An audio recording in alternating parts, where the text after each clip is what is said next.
Bom, olá, boa noite. A quinta apresentação do ciclo de palestras que a gente está tendo no livro de Urantia. Hoje o assunto é como surgiu a vida no planeta e como evoluiu a vida no planeta. Bom, ainda existem cientistas que pensam que a vida foi um acidente, né? Existe ainda uma linhagem muito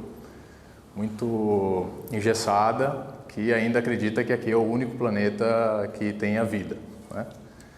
Em 1961, um cientista chamado Frank Drake escreveu uma fórmula, não sei se você já conhece essa fórmula, chama Fórmula de Equação de Drake, que tentava prever a quantidade de civilizações tão avançadas a ponto que conseguissem ter comunicação com a gente só na Via Láctea.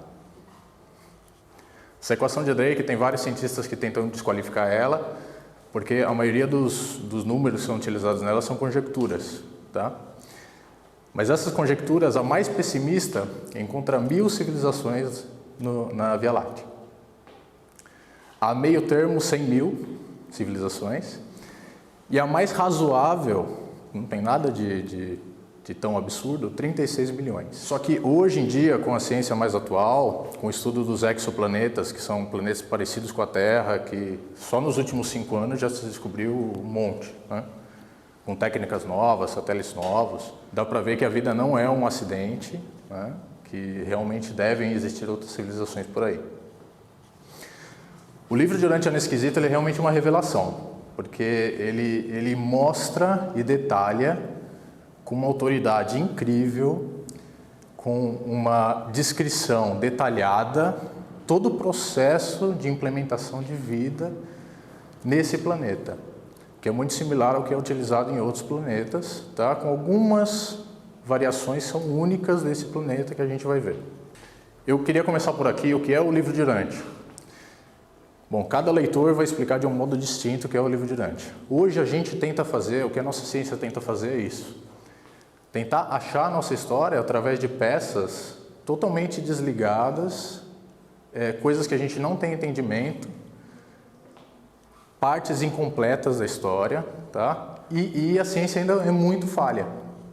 Os cientistas acham que não, mas é muitíssimo falha. Isso se torna muito evidente no livro de Urantia, tá? E os reveladores, aqueles que trouxeram o livro, eles explicam o livro de Urantia exatamente como isso. Eles falam que a sociedade avança em todos os conceitos históricos, científicos, morais, religiosos, através de evolução, até um certo ponto. Mas depois de atingido um certo ponto natural, eles precisam de um ajuste, porque essa evolução, muitas vezes, ela tem desvios. Está indo para a direção correta, para o sentido correto, mas a direção está um pouquinho desviada. Então, nessa hora, é preciso vir uma revelação, que são as revelações epocais, que são descritas no livro de Urantia. As revelações epocais podem vir em forma de seres, podem vir em forma de influências especiais, ou numa sociedade já estabilizada, pode vir em forma de um livro. E foi isso que aconteceu com o livro de Urantia. Então, o livro de Urantia, por exemplo, existe um apócrifo do livro de Urantia, que diz que o livro de Urantia ele é feito para os próximos 1000 anos. Então, eles falam que, de verdade, o livro foi passado de uma forma prematura para treinar pessoas que entendessem o livro, criassem valores, essas pessoas chegassem a certas posições de status, possivelmente governantes, pessoas com influência espiritual, tá? E que essas pessoas pudessem mudar e melhorar o curso das coisas, tá? Primeira coisa que o livro de Urantia diz é que a vida não é espontânea, tá? E mais, a vida ela é formulada por seres chamados arquitetos de seres, tá? Que não são revelados. Existem alguns seres no livro de Urantia que eles guardam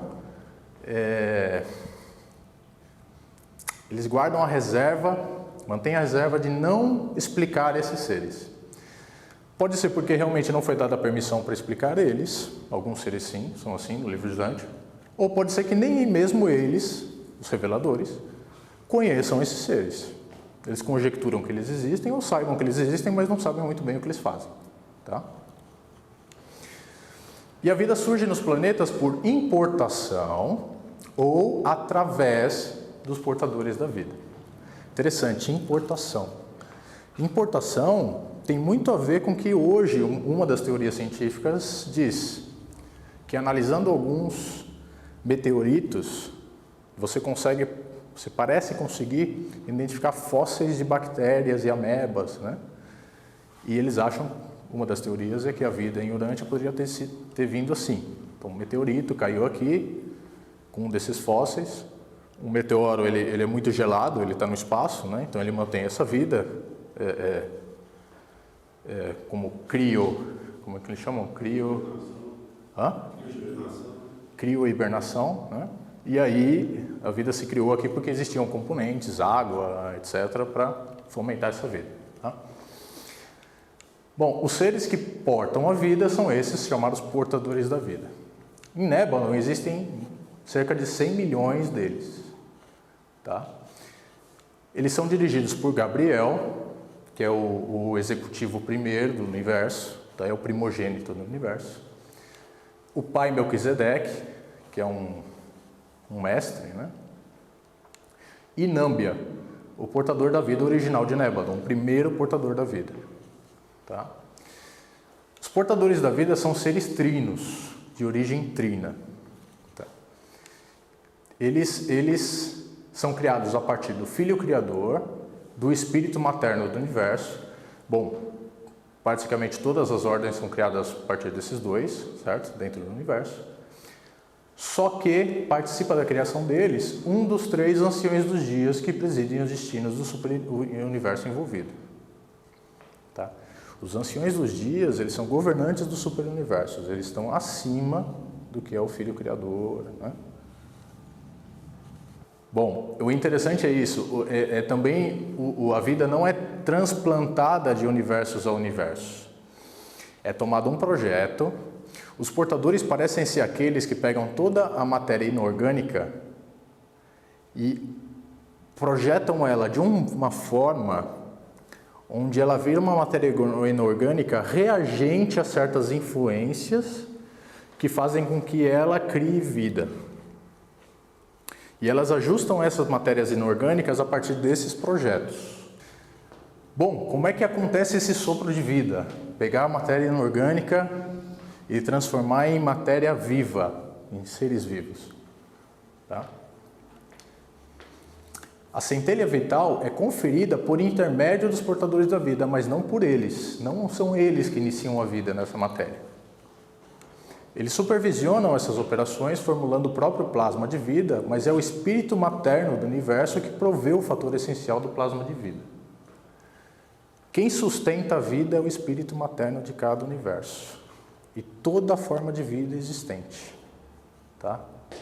Então, quando a gente fala que o espírito materno, também conhecido como Espírito Santo, é uma mãe que nos sustenta, né? Está muito bem explicado, né? Que é realmente uma mãe que nos sustenta. Da filha criativa do Espírito Infinito vem aquela centelha de energia que anima o corpo e que é o presságio da mente.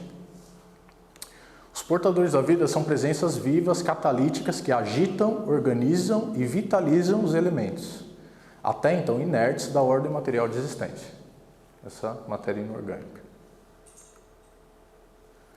O interessante é que toda a vida que os portadores organizam são desprovidas de poderes de mente e de reprodução. Fala, poxa, mas que estranho, mas toda a vida existente se reproduz. E, pelo menos as mais próximas a gente sabe que tem mente. Animal, né? A gente. Mas é interessante é que a mente animal e a mente humana são dádivas também do espírito materno.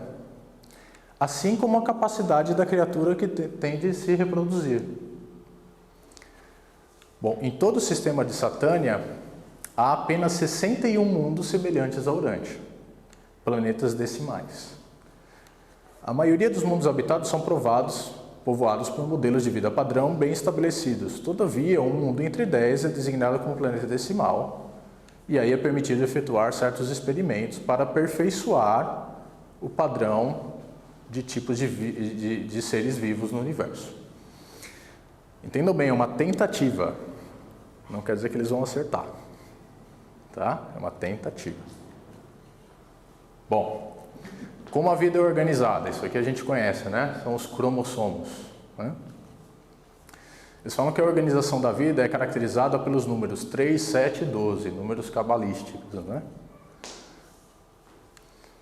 E pelos múltiplos e combinações desses números. Há 3 planos primordiais de vida essencialmente diferentes no universo de Nébadon, que estão separados em 3 tipos diferentes de planetas. Aqui, se a gente ler em outros capítulos, a gente vai entender mais ou menos isso. Eles falam que dos seres vivos, existem seres que vivem em mundos que não têm oxigênio nem nenhum tipo de gás respirável. Tá? Então, talvez uma dessas formas de vida radical, modelos de vida, seja essa. Tá? Existem outras variações, mas são só conjecturas. Tá? As ordens diferentes de criatura de vontade estão configuradas segundo os números 12, 24, 48, 96, 192, 384 e 768. Em Urântia há 48 unidades de controle de modelos, que a gente hoje conhece como cromossomos. Tá? Aqui existe uma disparidade, porque a ciência hoje fala que são 46 cromossomos. Na realidade, até a publicação do livro de Urântia eram 48. Na verdade, existe sim outros 2 cromossomos. Só que como eles eram parciais, numa revisão que teve em 56, eu acho, eles retiraram a contagem desses 2 cromossomos. Então acabou virando 46. Existem alguns estudos tentando explicar porque o livro de Urântia fala 48, que esses cromossomos realmente eles fazem diferença, ou que não são cromossomos, são 46 de determinação mais 2 de masculino e feminino, de sexo, né? Ou que o livro tentou assumir o que era real na época, não sei.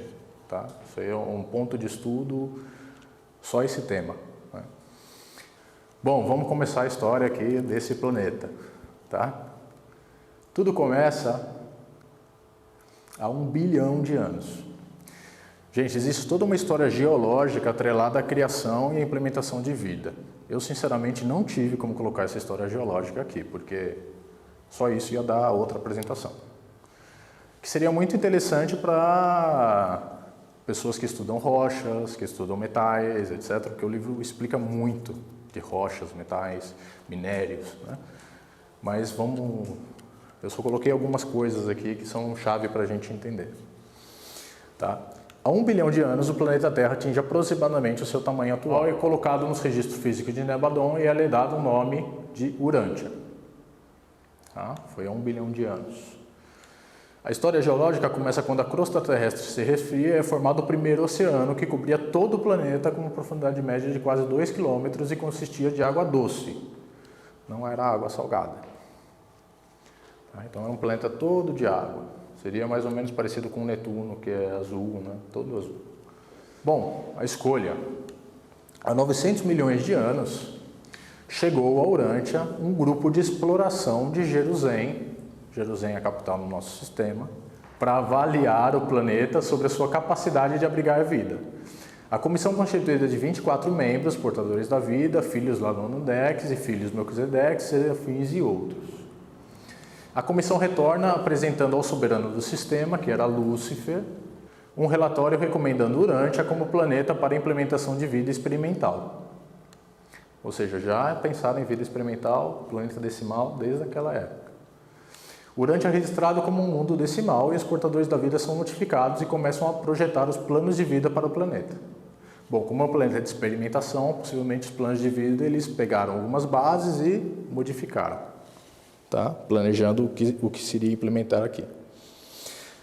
Os planos são finalmente aceitos em Salvington. Teledifusões de Nébadon divulgam que Urântia irá tornar-se o cenário para a execução do 60º experimento dos portadores da vida em Satânia, destinado a ampliar e melhorar o tipo de Satânia de modelos de vida de Nébadon.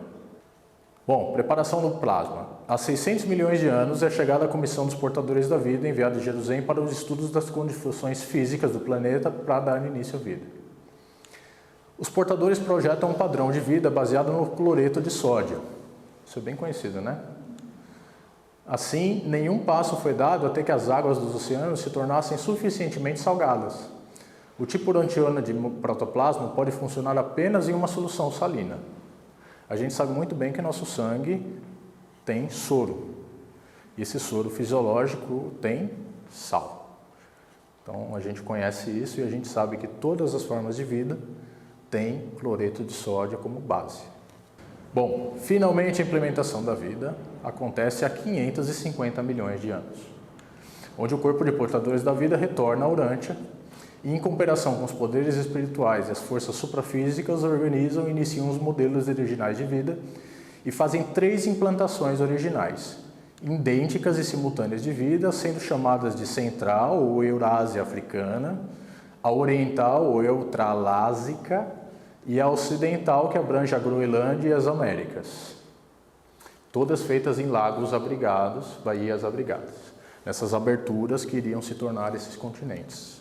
Tá? Bom, por que baías abrigadas? Porque é um lugar que não tem tanta movimentação de água, então a vida é mais protegida, ela pode se desenvolver sem grandes agitos, né? E as águas são mais quentes. A temperatura mais alta, mais favorável também à proliferação da vida. O motivo de 3 implementações é assegurar que cada grande massa de terra tivesse vida nas suas águas marinhas quentes, quando a Terra posteriormente se separasse. Previmos para a era seguinte, quando surgisse a vida terrestre, que grandes oceanos de água separariam as massas continentais de terra à deriva. Eles sabiam que iam gerar continentes como os nossos hoje, e eles queriam que cada uma das massas tivesse vida própria. Bom, da vida vegetal para a vida animal. Há 500 milhões de anos, a vida vegetal primitiva está estabelecida. Foi o primeiro tipo de vida. Tá? Plantas, algas, fungos, bactérias. Tá? Tudo isso se encaixa em o que são vidas vegetais primitivas. Há 450 milhões de anos acontece a transição da vida vegetal para a vida animal. E esse desenvolvimento é inerente aos padrões originais de vida e deu-se gradativamente. Haviam muitos estágios de transição entre as formas primitivas de vida vegetal e os organismos animais posteriores, e ainda hoje persistem as formas de limos de transição, as quais não podem ser qualificadas, seja como plantas ou seja como animais. Vós não sereis capazes de encontrar os elos de ligação entre as grandes divisões do reino animal, nem entre o mais elevado dos tipos de animais pré-humanos e o alvorecer dos homens e das raças humanas. Esses chamados elos perdidos permanecerão para sempre perdidos, pela simples razão de nunca haverem existido. Esses elos perdidos são a tentativa de achar a evolução darwiniana desses plasmas, né? Eles não existiram, foram mutações. Bom, vida marinha. Há 400 milhões de anos, a vida marinha, tanto a vegetal quanto a animal, está bastante bem distribuída por todo o mundo. Subitamente, sem gradação de ancestrais, surgem os primeiros animais multicelulares, os trilobitas. Surgem os trilobitas. Vocês sabem o que são trilobitas? São esses bichos estranhos aqui, ó, que tem fóssil em tudo que é lugar. Parece uma barata do oceano, né? Eram bichos que chegavam até a tamanhos bem grandes, tá? Parecem todos iguais, mas de verdade surgiram milhares de espécies de trilobitas. Eles falam que são um monte. Se você pegar os fósseis e começar a ver as fotos, você vai ver que são bem diferentes mesmo entre eles. E foram os primeiros animais multicelulares, que antes existiam bactérias, fungos, que são, né, já animais de uma célula, né? Esses foram os primeiros multicelulares. Tá? E depois disso aconteceu o Big Bang biológico. Então, aqui, um breve resumo, porque se eu fosse falar de cada um dos seres aqui, eu ficaria, né, 2 dias. Tá? A gente tem outros temas para ver. Então, um resumo, em 550 milhões de anos foi implementado o plasma de vida, se desenvolveram organismos marinhos primitivos, onde saíram os corais, algas, fungos, bactérias, que migraram para plantas terrestres e formaram fetos. Os fetos são palmeiras, tá? São samambaias, né? Que foram os ancestrais das árvores. Tá? Bom, os organismos de transição, esponjas, bolor, e é bem definido na ciência hoje que o ancestral mais antigo nosso são as esponjas. Tá? Tem uma parte do DNA que é rastreável, você consegue saber que a gente tem DNA de esponja. Tá? Desenvolveram ali protozoários, evoluíram como protozoários primitivos, amebas, primos de protozoários, lírios de pedra, estrelas do mar, plantas como corais, ancestrais dos corais, recifes, os trilobitas, que foram os primeiros multicelulares, que se desenvolveram como artrópodes. Artrópodes são vermes do mar, sanguessugas, crustáceos. Artrópodes são camarões, lagostas. A gente come artrópodes até hoje, né? Tá aqui, se desenvolveram ali, ó, em 360 milhões de anos. E ele fala que as lagostas se mantêm mais ou menos iguais quando eram em 360 milhões de anos. Ou seja, uma imagem bem legal de como era o planeta, a vida naquela época. Bom, entre 170 milhões de anos e 1 milhão de anos acontece o florescimento da vida terrestre. Tá? E subitamente, com apenas o indício de dois ancestrais pré-répteis que se desenvolveram na África durante a época precedente, os répteis apareceram na sua forma plenamente evoluída. Eles desenvolveram isso rapidamente, logo gerando crocodilos, répteis escamados e finalmente tanto as serpentes do mar quanto os répteis voadores. E seus ancestrais de transição logo desapareceram. E esses dinossauros répteis evoluíram rapidamente e logo se tornaram os monarcas da sua idade. Isso a gente conhece muito bem, né? A idade dos dinossauros. Eles eram ovíparos e distinguiam de todos os animais por causa dos seus pequenos cérebros, que pesando menos de meio quilo, controlavam os corpos e chegavam mais tarde a pesar 40 toneladas. Os dinossauros mais novos, pequenininhos, os maiores, né? Até 40 toneladas. Nessa mesma época, há 140 milhões de anos, próximo de 140 milhões de anos, os primeiros mamíferos apareceram. Isso daqui é uma teoria, também tem a ciência, de que na época dos dinossauros, sim, existiam mamíferos. Eles não eram placentários e demonstraram uma ligeira falha, nenhum sobreviveu. Bom, e aí, né, que houve outro Big Bang, que é o Big Bang dos mamíferos, que realmente surgiu o mamífero placentário. E a partir do mamífero placentário, as diversas ordens, de leões marinhos, baleias, focas, tartarugas, tatus, gambás, roedores. Alguns podem dizer que isso aqui foi uma fortuna, né? Ratas, né? Nessa época. Ancestrais do porco, queixadas, antas, rinocerontes, elefantes, mastodontes. Ancestral pré-símio, as tribos de símios, gibões.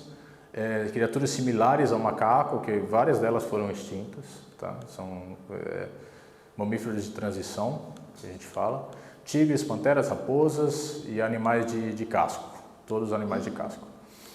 O importante é que nessa época ele fala que os dois seres mais inteligentes que existiam eram o cavalo e o elefante. E o cavalo e o elefante eles foram muito úteis para a evolução, e a Terra tinha um monte deles, tá? Cavalos e elefantes. O interessante é que na América do Norte os mamíferos do tipo placentário apareceram subitamente, aqui, através de dinossauros pré-mamíferos. O pai dos mamíferos placentários é um dinossauro pequeno, altamente ativo, carnívoro e do tipo saltador.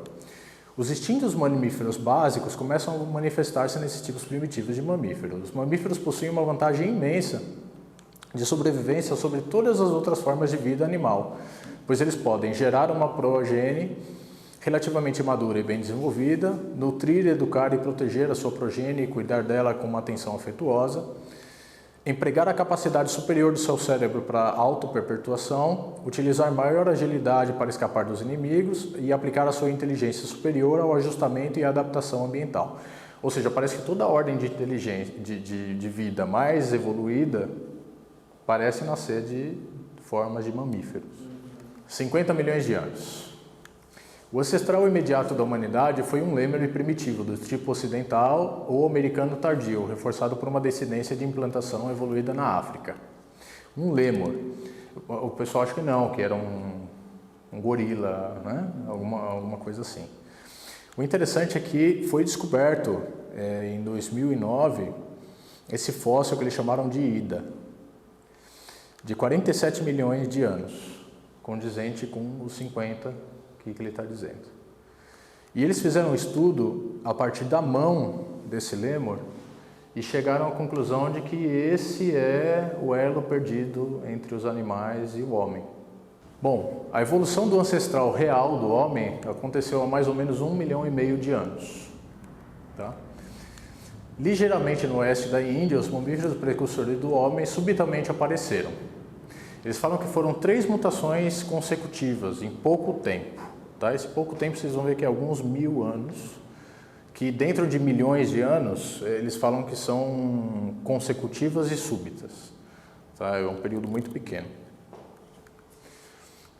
O interessante é que nessa idade, aqui mais ou menos 1,5 milhões de anos, na ciência, o ancestral do homem que apareceu foi o que eles chamaram de Homo habilis. Eles andavam principalmente com as 2 pernas traseiras e possuíam cérebros grandes, comparado aos macacos anteriores, sim, né? Em relação ao seu tamanho e em comparação aos cérebros de outros animais. Na 70ª geração, aí eu tive que aproximar aqui, dá mais ou menos 1000 anos, dessa ordem de vida, um novo grupo mais elevado de animais diferenciou-se subitamente. Então desse, houve uma mutação, e gerou outro tipo de mamífero intermediário. Né? Aqui é que acontece o primeiro fato palpável para os reveladores, tanto que eles contam exatamente os anos a partir de 1934. Né? 993.419, né? Que foi o aparecimento dos primeiros seres humanos. Eles falam que depois de 300 gerações daquele Homo erectus, ou 6.000 anos, os primatas superiores subitamente geraram 2 criaturas notáveis, os primeiros seres humanos verdadeiros. Eles possuíam polegares humanos perfeitos. Os polegares dos outros ainda eram ligeiramente para trás, tá? E tinham pés tão perfeitos quanto as raças humanas atuais. Não eram trepadores. A função de agarrar com o dedo grande do pé tinha desaparecido completamente, que eles usavam para subir em árvores. Tá? Alcançavam plena maturidade aos 12 anos de idade e possuíam um potencial de longevidade de cerca de 75 anos. Nessa época, aqui aparece o Homo antecessor. Isso aqui é uma fase um pouco esquecida nas escolas, mas esse Homo antecessor, ele bate muito bem com o que seriam esses seres, tá? Porque eles não têm tem pouquíssimo pelo no corpo, tá? E são seres humanos mais desenvolvidos.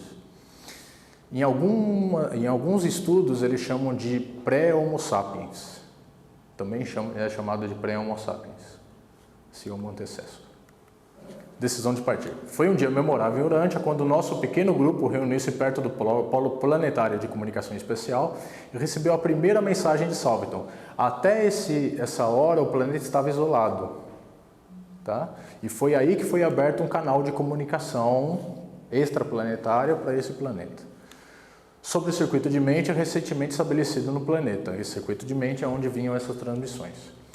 E essa primeira mensagem, ditada pelo comandante do corpo de arcanjos, dizia: aos portadores da vida de Urântia, saudações. Transmitimos a certeza de grande júbilo em Salviton, em Edente e em Jerusalém, em honra ao registro nas sedes centrais de Nébadon do sinal da existência em Urântia de mente com dignidade de vontade. A decisão propositada dos gêmeos de partir em direção ao norte e isolar-se da sua progênie e dos seus ancestrais inferiores ficou registrada. E essa é a primeira decisão da mente do tipo humano de mente em Urântia. E automaticamente se estabelece o circuito de comunicação por meio do qual essa mensagem inicial de reconhecimento está sendo transmitida. Logo após a recebida a mensagem dos Altíssimos de Edência, proibindo-os de interferir no progresso dos assuntos humanos.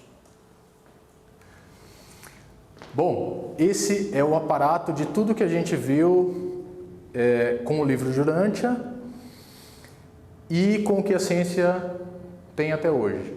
Tá? Aqui está bem mapeado, ó, esse Piopithecus, parece realmente um lêmure, né? e aí a evolução dele, né, cada um deles, e se vocês estudarem, vocês vão ver certinho. A evolução, no fundo, ela sempre vai beneficiar a genética e a evolução genética do ser, o aperfeiçoamento. É isso que a evolução realmente busca. É você ter seres mais fortes, seres melhores a cada instante. E aí você realmente, como é sugerido, eles eliminavam aqueles que não tinham tanta capacidade. Como você tem ainda hoje em tribos, principalmente na Austrália, que matam os filhos que nascem com problemas. Isso faz parte da cultura deles. E vamos lá. Andon e Fonta. Então, algumas características interessantes da família de Andon. Eles tiveram seu primeiro filho 2 anos após essa fuga e chamaram esse filho de Sontad. Depois tiveram 19 filhos e depois viveram com quase 50 netos e 6 bisnetos antes de morrer. Eles morreram com 42 anos devido a um terremoto, com a queda de uma pedra pendente, e a família remanescente manteve-se unida até a 20ª geração, quando o misto de competição por alimentos e atrito social trouxe o começo da dispersão dessas tribos avançadas. Aqui começam os traços interessantes. Os andonitas tinham olhos negros e uma tez bronzeada, algo como um cruzamento de amarelo com vermelho. Amarelo, japoneses, vermelhos, índios. A melanina é o pigmento original da pele andônica. Ou seja, eu acho que eu não tenho muito gene andônico.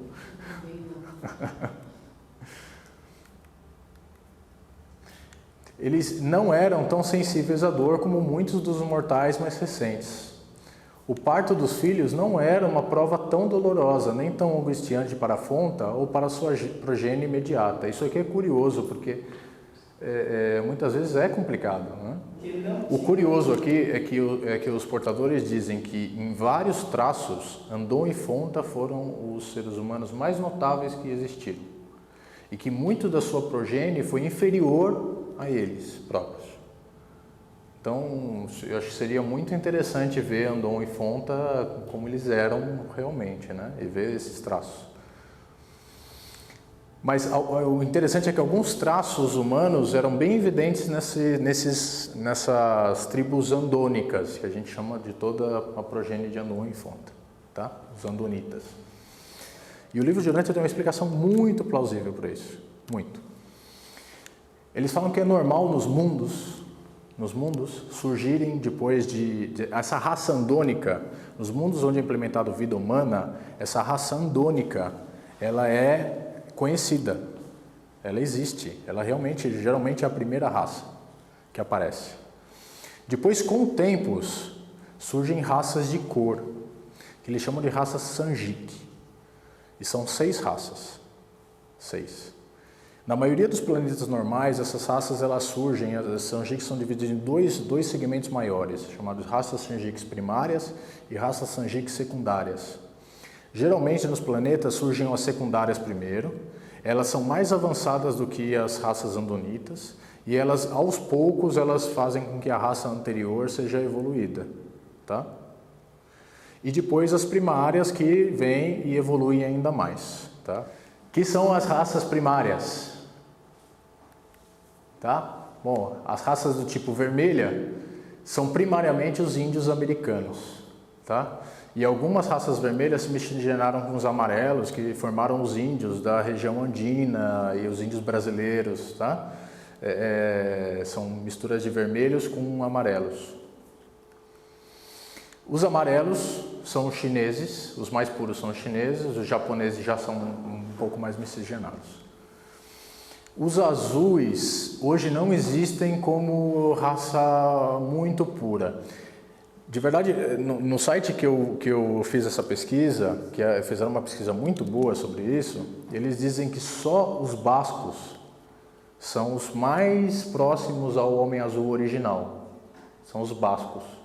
Todos os outros europeus, etc., são miscigenações. Mas o sangue azul é o sangue primário das raças brancas de Urântia. Bom, as raças secundárias, existe uma raça chamada laranja, que foi destruída. Tá? Ela não migrou muito, ela quis ficar mais ou menos na mesma área ali na Índia. E quando vieram as guerras com os homens verdes mataram a maioria dos laranjas. Em toda guerra, o que vocês têm que entender é que toda guerra que existia, normal de guerra, se matavam os homens e muitas vezes se pegavam as melhores mulheres para procriação. Então, em todas essas guerras, a gente fala que destrói, mas destrói de duas formas, não necessariamente o corpo, se destrói geneticamente ou se faz miscigenação. Tá? Então, a raça laranja ela foi miscigenada com os verdes, o que sobrou, mas eles falam que tem muito pouco de raça laranja nos homens atuais. Tá? Bom, raça índiga também não existem mais de modo puro, tá? E os índigos seriam os negros, que a gente chamaria os negros. Você fala, poxa, mas existem tantos negros? Mas o negro puro, o índigo, não.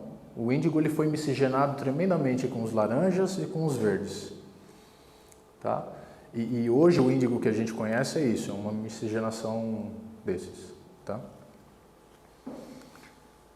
E os tipos verdes, nesse estudo, eles falam que são os burmeses, os mais parecidos com o tipo verde. Tá? Bom, essas são as 6 raças Sanjik. E daí vem várias miscigenações que geraram vários tipos de povos. Bom, Adão e Eva.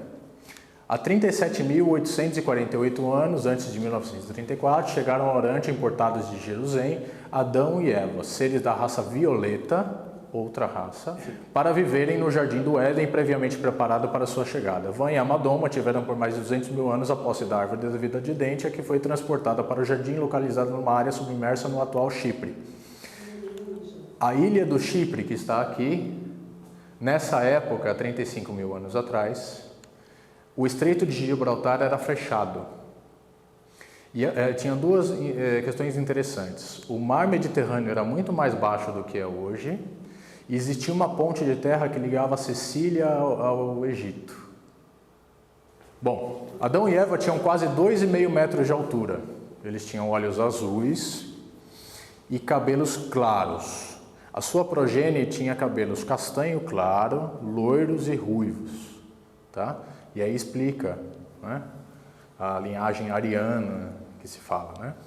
Os traços de humor, gosto à arte, música, bem como os jogos, são devidos à raça violeta. Eles falam que as raças Sanjik anteriores, as raças andônicas, eles não tinham muito humor, eles eram meio que sérios, sisudos. Né? E eles falam que toda a evolução mais recente da humanidade e o nosso desenvolvimento se deve à introdução desse sangue andônico. Constituem os anditas atuais. E aí eu acho que todo mundo deve se considerar um pouco andita, porque é o que a gente é, miscigenação. Acabou.